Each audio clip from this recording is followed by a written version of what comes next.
Right, welcome to the last lap with Fife Speedway. Today we welcome one of the most decorated riders in the world, Cody Chadwick, all the way from Australia. How are you doing, mate? Very good, mate. Yourself? Yeah, getting there.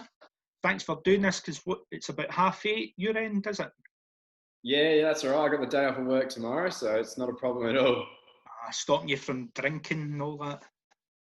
Yeah, I did have to cut it off early. So, obviously, when I knew that you were coming on, I did a wee bit of research about you, and like we've kept in touch since Fife Cycle Speedway started up, just because of the support you've given us, like over social media from Australia. But when I was looking into it, you've been world number 2 3 times. In 2009, 13 and 17, you're an Ashes Series winner, a World Team Cup winner twice, World Junior Team Cup winner, World Pairs Champion twice. I think you're Australian State Champion as well. You've had that title. Sorry. Yes. 2 times Australian Championship and 2 times South Australian Champion, I think. So, what has got you to like that height in the sport? A lot of training, a lot of training, and a lot of laps. Having a good group of riders around you helps, and always encourage you to push harder and faster all the time. Racing with some of the best riders in the world, like my brother Joel Chadwick, and growing up with and chasing Daniel Pudney through the early days before he retired.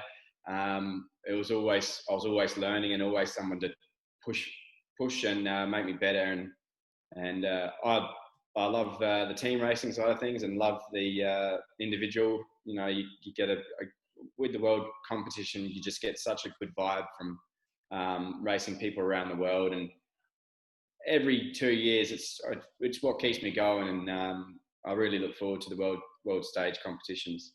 You'd have been gutted that it was cancelled this year then. Yeah, well, my club was supposed to be hosting the world individuals. So we had a lot to organise, and we were just starting to gear up to get things prepared for it, and it just come to a screaming halt. But November 20 next year, it'll kick off again. So and we get to host the world individuals next year, so it'll be brilliant. You mentioned your brother Joel. He won the World Championship in 2017, was it? How did that feel, coming second to him? You must have hated him a wee bit, eh? Oh, it was probably one of the best. It was one of the best meetings I've ever been a part of. It was a 3-way runoff for first, second, and third, and the final race was when he crossed the line in first, and then I passed Bartek Grabowski from Poland to get second. The feeling when we crossed the line was something you could never experience again. It was a very, very special moment, and I will never forget it, that's for sure. It was good to watch. It was really good. And well done to you both. Thank you. So how long is it you've been racing for? I reckon my dad got me into the sport probably about 1994 to 1995. So I've been in the sport probably 26 years now. And do you remember making your debut and who it was against and how you got on? Sorry? Do you remember making your debut for your home club? No, I was 3 or 4 years old on training wheels, so I don't remember that. But from when I was on the 16-inch wheels, most memorable moment was 1997 when I won my first ever Australian title in my age category, which I was 7 years old then. Cool.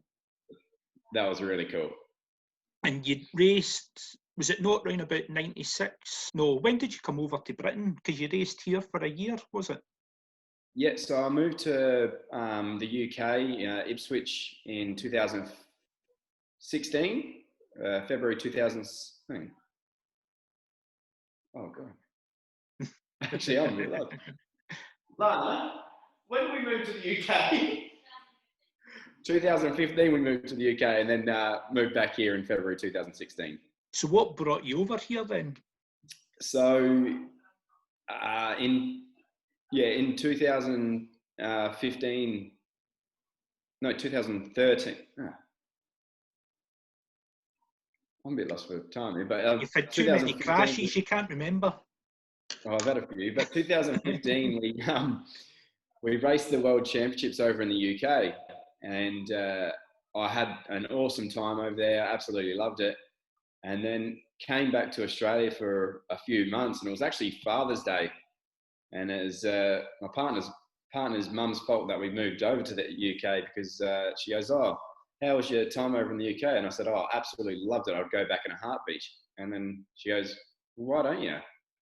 And I sort of thought, like, just laughed it off. And then the Monday I went back to work and finished work and went to Flight Centre and got quotes to a one-way trip to the UK. And when the partner got home from work, I laid them on the table. I said, "How about it?"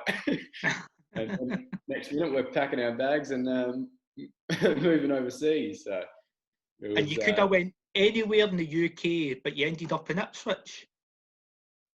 Yeah, a few people said that to me. Out there with the tractors, they say. How was it racing here? Like, is there a big difference between UK racing and Australian racing? Yeah, massive difference because Australia's a lot individual-based riding, and would probably only have, say, 5 team racing events a year. Okay. Whereas in the UK, you're racing team racing every weekend, and then it's very rare you do an individual event. So in Australia, because the main clubs are Salisbury, your club, is it Lefebvre? Yeah, Lefebvre. How do you pronounce it? Right, and Findon. Yep, and Murraylands, which is in it's a regional type track, in about an hour and a half away from the CBD. And will you just tour around the tracks on an individual event basis then? Yeah, so every week, Salisbury, our club, will host a club meeting. So we'll have riders just from our club racing there. We've got about anywhere between 80 and 100 members at the moment. Wow. So on a club day, we could have, on an average, about 70 riders racing every Saturday. And that's aging from 3 years old right up to 40, 50 years of age. And then, say, once every 2 months, we'll have a championship where all 4 of the clubs will come together and, race individually against each other. And how... So you could have... No, you go. Yeah, so you could have up to 120, 130 riders there on the day, and it's a long day, but yeah. So how are you able to keep the enthusiasm of all your members if it's all an individual kind of basis and having so many members as well? How have your clubs been able to get that? Yeah, I guess having the world titles every 4 years is always something to look forward to, and definitely keeps myself and my brother going, and a few of the other guys, just because you never get another feeling like it, racing in those big events, and yeah, without those big events, it would make it hard for the older guys to be around in the sport here in Australia, because you're right, there's not much, and it's hard to stay enthused because you're just racing individual racing all the time. The last 2 seasons we have brought in a mixed league, so it's not club versus club, it's a pool of riders, and it's mixed teams. So I could be racing with a team partner from, say, Lefebvre and Findon, and it's just mixed teams, but they've been the same teams for 2 years now. So we're about to move into our 3rd year this year, and it's been progressing really well. So, and team racing the last 2 years has actually been really healthy in Australia. A few guys have been really pushing that to get it to grow, which is really good. So you've, like we've said, you've obviously raced in Australia, you've raced in World Championships, you've raced in the UK. What's been your favourite track, and probably your favourite opponent to be up against? Oh wow! I love a really good challenge, and when you come up against the names of Marcin Szymanski and Bartek Grabowski, people like your current world champion Ben Mole, my brother, racing all those kind of guys, it's really tough, yeah, I like racing those kind of guys because you've got to try and take yourself to that next level, because they put in the hard yards, and one mistake and it could cost you, well, obviously a race or points here and there. So favourite track, I've got a few. Yeah, I've raced on I reckon nearly 20 tracks now. right. I do love Ipswich. Ipswich is a really good track. So is Great Blakenham. My favourite track in Australia is probably Murraylands, not my home track actually, but Murraylands. It's really wide and fast. And Coventry, I really do, like Coventry. That's a good fast track. You can do a lot of passing on it, and yeah, it's a really good track. So is that the best kind of tracks to be on? Is the big wide tracks? I do like the wide tracks because I like to maneuver myself around the track quite a lot, and use what you've got to pass your opponents and whatnot. There's quite a lot of tracks out there that are one line type tracks, and it's really hard to pass. So it doesn't make for fun racing. So when you've got a track, you can go 2 or 3 wide into a corner and still come out of it in one piece. It just makes it entertaining racing. It really does. Well, you would like the Fife fastball then? Oh, well, nice big banking corners. It's got the right name. So when you come over and sign for us, I'm expecting maximums all the time, okay? Yeah. Oh, happy days. I'll be liking that one. So what does the future hold for Cody Chadwick then? What do you still hope to achieve in the sport? Oh, you got to try and aim for number one, and I'll push as long as my body will allow me to try and do that. And for the next world titles over here next year, I'll go back to training flat out and in the gym and eating healthy and taking it quite seriously to give you that extra edge to obviously get you to that number one goal.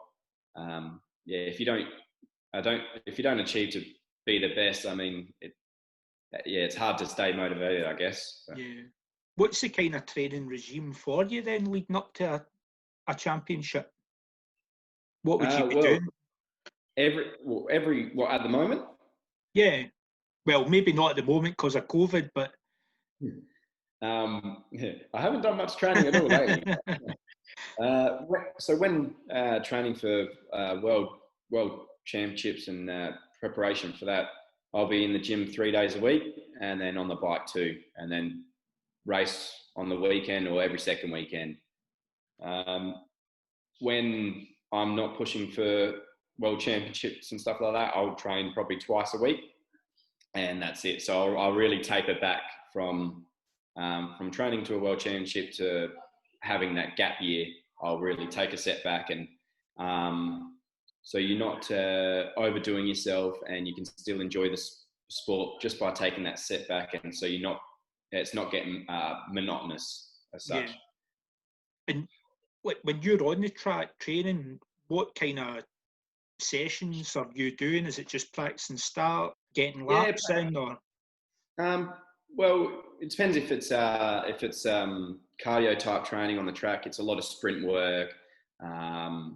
a lot of gate starts, 3-lap races, 2-lap races, 4-lap races, pyramid work. So you could be at a standing start at the gate, you do 1 lap, have a little bit of a rest, 2-lap, 3-lap, 4-lap, and then back down. So pyramid type training like that, it's really good because once you work up to that 4 laps, you're pretty much gassed, and then you start working back down, and you're just putting your maximum effort in every time.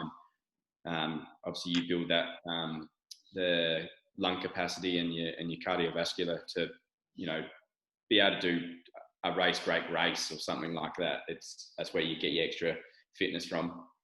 And there's heaps of. On you go, sorry.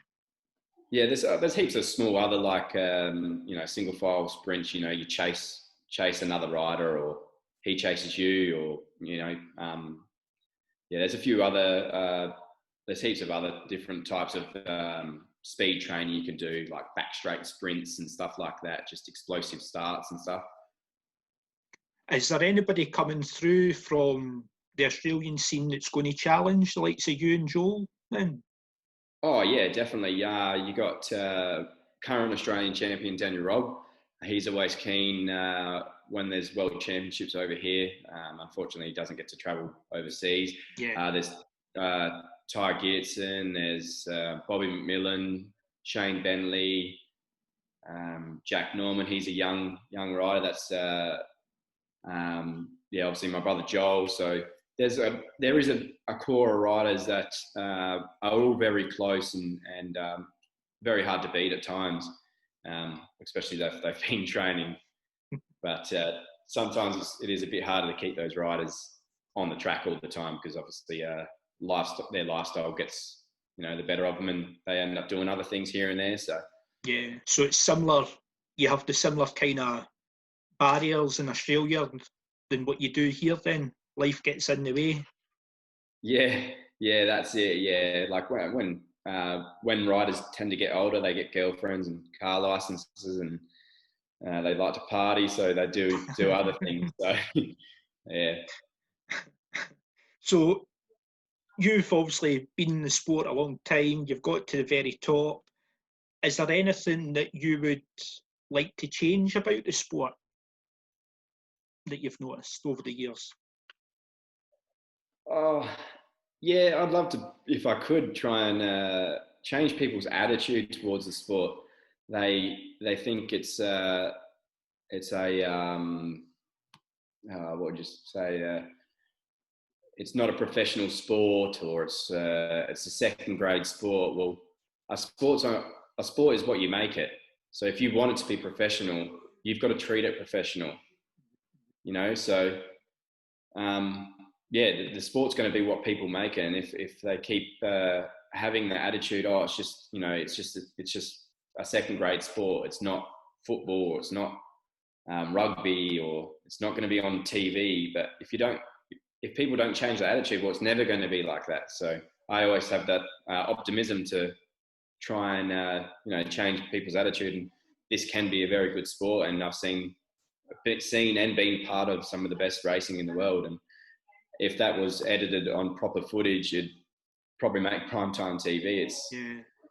Well, I've said it in other episodes on this that it's it's the only cycle discipline where all the action is right in front of you, and it's contact, it's full out speed.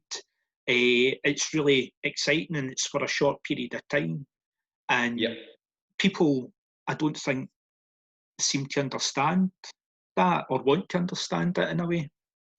I've never understand it, but I mean, I was just going to say, when you compare it to road racing, that's just somebody out on a road cycling. It's really boring.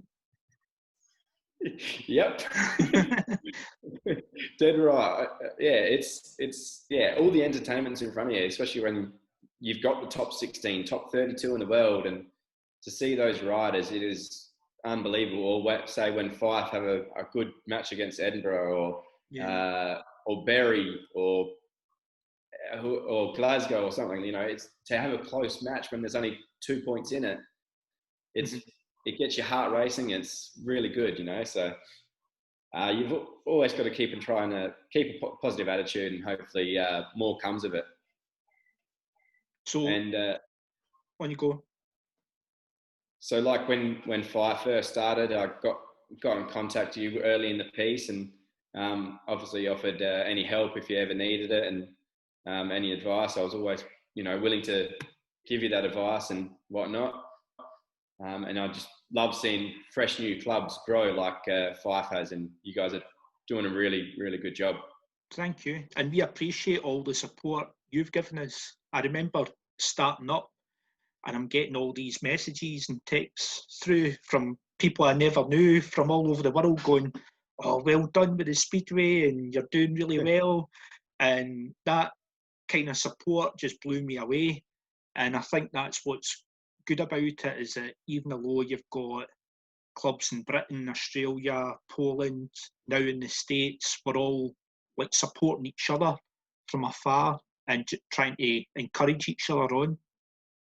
Yeah, no, it's good, and that's the brilliant thing about Cycle Speedway. It's such a tight knit community, and some of my best friends live miles and miles away, and it's a matter of a text on Messenger or Facebook call or whatnot, and it's like you see him every day. So Yeah. it's the So beauty of last question, and you've touched on it already. How would you encourage somebody new into the sport? How would you get them hooked on Cycle Speedway? Oh, I'd just get him to come to a world championship. Come and watch a world championship, and you'll see what the sport's all about, and what it can be, and it's just absolutely amazing. Nice one. Well, from a Fife point of view, we appreciate all the support you've given us, and be assured that when the World Championship comes around next year, we'll be your biggest supporter, and hopefully you get that #1 spot finally. Thank you very much, and always happy to help. And like I've always said, if you ever got a question or need help, feel free to ask. I'm obviously only a bit of a typo away, so No, we appreciate that, and definitely we will. not a problem. Thank you very much, mate. Cheers, Cody.